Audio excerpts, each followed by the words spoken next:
Monsieur le Président, Mesdames, Messieurs, chers collègues, je veux effectivement ici attirer votre attention sur une atteinte au principe de base des droits de l'opposition et de l'information de l'ensemble des conseillers. Ma question porte sur la détermination de la participation de notre collectivité au financement des 16 missions locales de notre département adoptées lors de la commission du 9 octobre.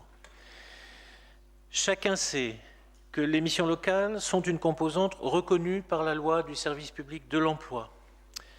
Elles reçoivent, orientent, accompagnent les jeunes de 16 à 25 ans et mettent tout en œuvre, selon les spécificités de chacun de leur territoire, pour permettre aux jeunes en question d'accéder à la formation, à l'emploi, ainsi qu'à l'ensemble des droits auxquels les jeunes entrant dans la vie active doivent accéder: le logement, la mobilité, la santé, la culture, le sport, la citoyenneté.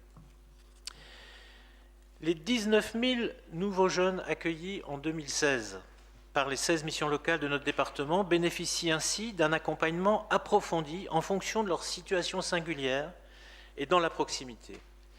Ils sont 62 000 à avoir eu au moins un contact en 2016.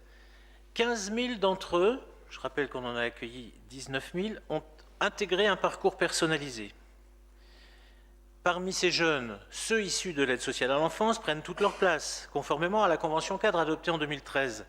Notamment, la mise en œuvre de la garantie jeune dont elles ont la charge permet la prise en charge complète des plus fragiles d'entre eux, au nombre de 4 500 en 2016.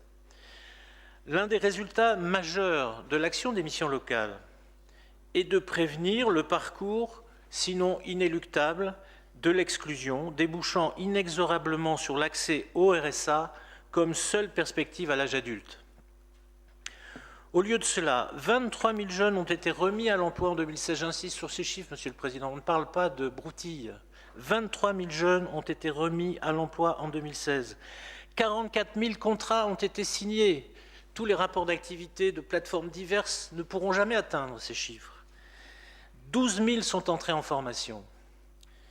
La délibération que vous avez présentée en commission le 2 octobre fait d'ailleurs référence très explicitement à la qualité du travail réalisé, à la qualité des relations entretenues par les missions locales avec les services dans chacun des territoires concernés.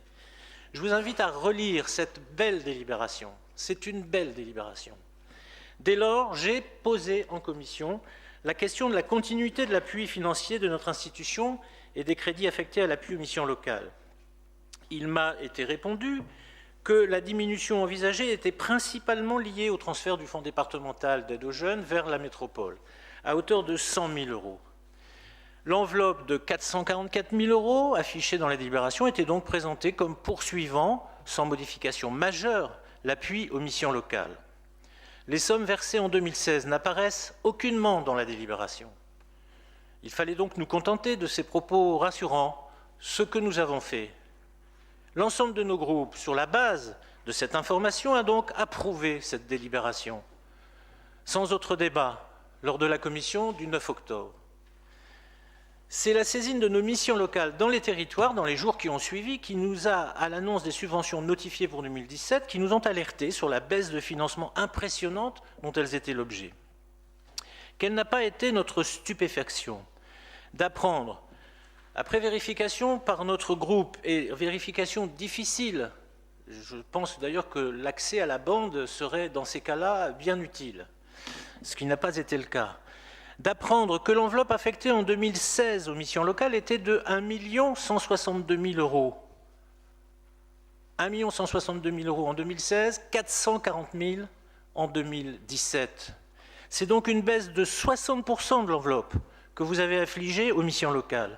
Et ne nous renvoyez pas aux quelques 200 000 € que certaines missions locales ont pu obtenir sur des crédits d'insertion ou des crédits logement.